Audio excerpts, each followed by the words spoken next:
안녕하세요. JW 정원성형외과 원장 설철환입니다. 여성들의 가슴 크기와 모양이 다 다르듯이 흉곽의 모양 역시 개개인에 따라 다른데요. 오늘은 그 중에서 새가슴, 벌어진 가슴, 오목가슴에 대해 설명해 드리겠습니다. 이런 분들에게 통상적인 방법으로 가슴 확대 수술을 해서는 만족스러운 결과를 얻을 수 없는데요. 이렇게 흉곽 조건이 불리한 분에게도 좋은 결과를 낼 수 있는 수술 방법들에 대해서도 말씀드리겠습니다.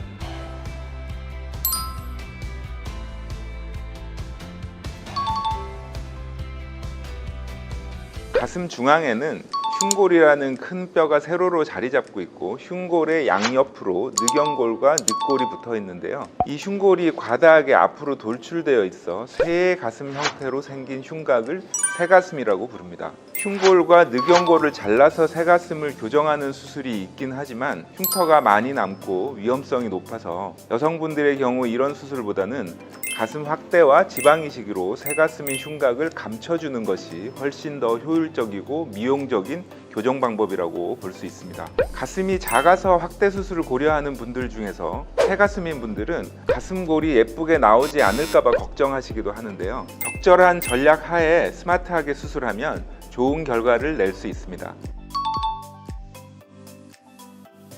오목가슴은 새가슴과 반대로 흉골과 늑연골이 안으로 들어가 가슴 중앙이 오목하게 꺼진 형태의 가슴입니다.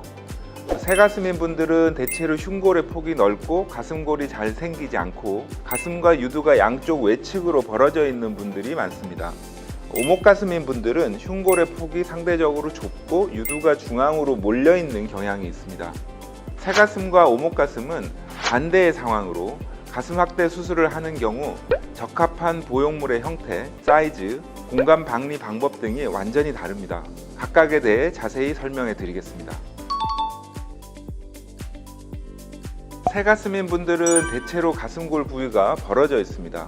그래서 새가슴인 분들과 새가슴은 아니지만 벌어진 가슴을 가진 분들에게 적용하는 재수술법은 비슷합니다. 새가슴이나 벌어진 가슴의 경우 흉골의 폭이 넓다 보니 그 양쪽에 붙어 있는 대흉근도 벌어져 있는데요. 대흉근 밑으로 또는 이중평면법으로 보형물을 삽입하는 방법으로 수술할 때 흉골적 대흉근을 전혀 끊지 않으면 가슴골이 많이 벌어져 보이게 됩니다.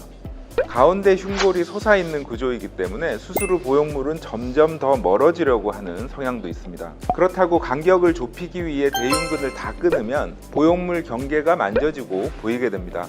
마른 분들의 경우 보형물의 표면 주름까지도 만져지고 보이는 리플링 현상도 생기게 되죠. 따라서 흉골 쪽 대흉근을 조금만 끊되 너무 많이는 끊지 않아야 하고 보형물로 해결되지 않는 나머지 간격은 지방 이식으로 좁혀주는 것이 바람직합니다. 이때 너무 작은 보형물을 사용하면 가슴골 쪽으로 보형물이 도달할 수 없기 때문에 흉곽 폭을 채울 수 있을 정도로 충분한 지름과 크기의 보형물을 사용해야 합니다.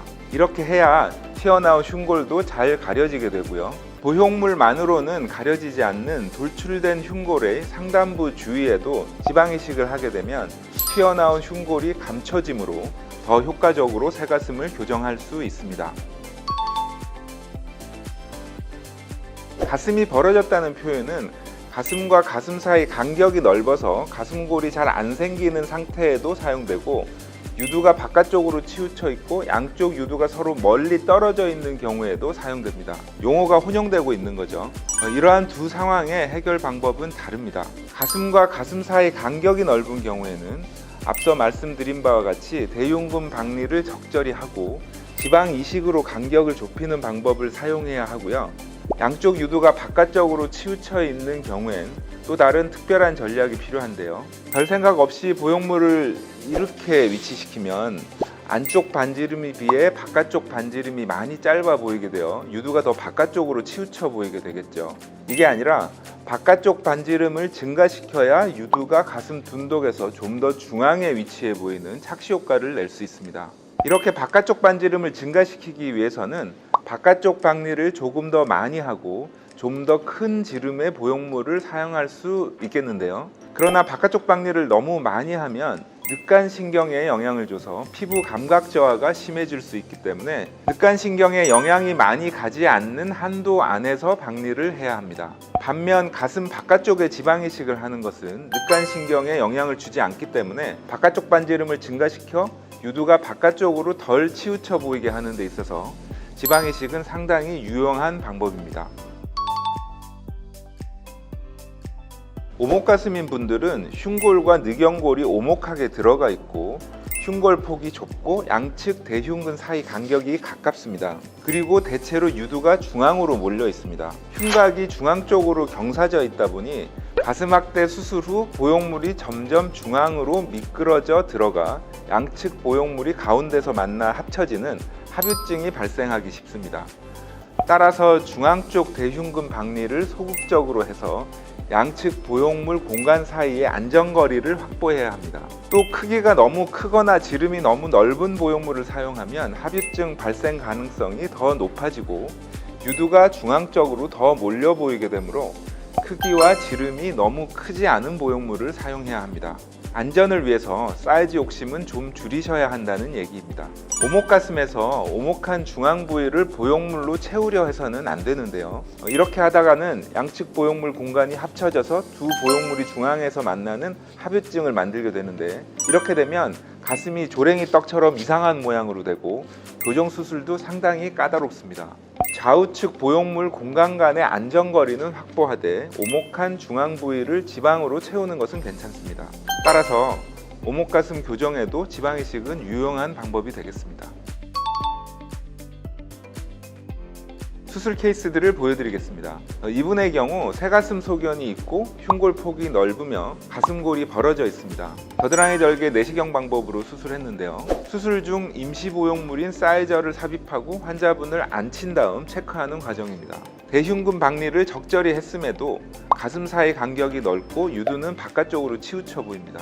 유두와 밑선 사이 거리도 짧은 수축 가슴 소견도 있었기 때문에 기존 밑선이 보이는 이중선 현상도 있습니다. 지방 이식을 하기 전과 후의 사진인데요. 안쪽에 지방 이식을 함으로써 가슴 사이 간격이 줄어들었고 바깥쪽에 지방 이식을 함으로써 바깥쪽 반지름이 증가되어 유두가 가슴에서 좀 더 중앙에 위치해 보이게 되었습니다. 이중선도 지방 이식으로 채워서 해결하였습니다. 수술 전과 수술 후 1년째 모습입니다. 보형물만으로는 튀어나온 흉골의 상단부까지 커버할 수 없기 때문에 지방 이식을 상단부까지 하여 돌출된 흉골을 가려드렸습니다.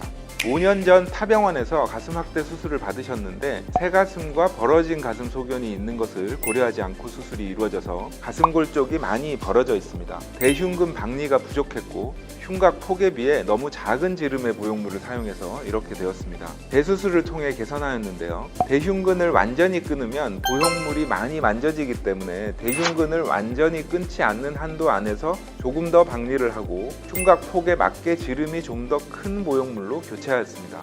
그러고도 남는 간격은 지방 이식을 통해 해결하였고 바깥쪽에도 지방 이식을 함으로써 유두 사이 간격이 멀어 보이는 것도 개선하였습니다. 오목가슴이면서 조직이 매우 얇은 분인데요. 너무 크지 않은 보형물을 사용했고 지방 이식을 활용하여 꺼진 흉곽 모양과 얇은 조직 두께를 보완하였습니다. 수술 전과 수술 후 1년째 모습입니다. 새가슴, 벌어진 가슴, 오목가슴 등 무난하지 않은 특성을 가진 분들에게 일반적인 수술 방법을 적용해서는 절대 좋은 결과를 얻을 수 없습니다. 흉곽과 가슴 모양에 단점이 있는 분들에게는 그 구조적 문제를 잘 파악하고 그러한 단점들을 커버하고 교정할 수 있는 수술을 시행해야 결과도 잘 나오고 부작용도 예방할 수 있습니다. 이 점 잘 기억해 주시기 바랍니다. 이상 JW 정원성형외과 원장 설철환이었습니다. 감사합니다.